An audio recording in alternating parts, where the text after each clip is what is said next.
Alors bonjour à tous, un exercice ici assez classique, où il faut trouver une fraction manquante.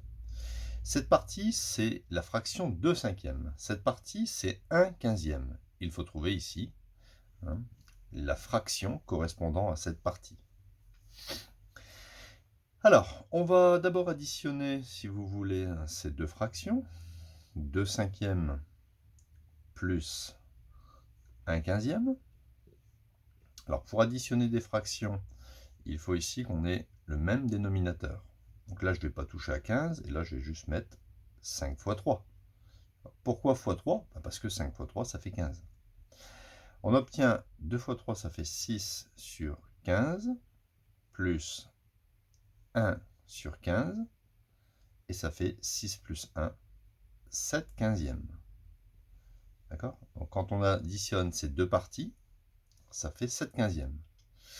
Maintenant, on sait que l'ensemble fait 1. D'accord ? 1 ou 100%. D'ailleurs, quand vous dites, regardez, quand vous dites 100%, c'est égal à 100 pour 100. 100%, le pour c'est le trait de fraction, et 100% ça fait 1. Donc la totalité ça fait 1. Donc pour trouver la fraction qui manque, je vais faire 1 moins la somme que j'ai obtenue ici. La totalité moins ça. Voilà. Et maintenant je dois faire une différence de fraction. Pourquoi fraction? Parce que ici 1 c'est 1 sur 1.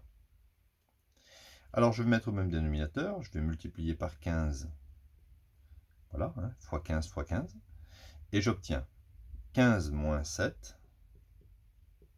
divisé par 15, ce qui me fait 15 moins 7, ça fait 8. 8 sur 15. Donc voilà la fraction manquante. La fraction manquante, c'était 8 sur 15. Alors c'est un exercice assez simple, mais qui est souvent demandé dans les DM. Même parfois dans les DS. Ça peut être demandé plutôt en quatrième. Bon, c'est un peu trop simple pour la troisième, mais il y a certains élèves de troisième qui n'y arrivent pas. Donc c'est important de voir ce raisonnement, additionner des fractions ou soustraire des fractions. Voilà, n'hésitez pas à vous abonner et à bientôt pour de nouvelles vidéos.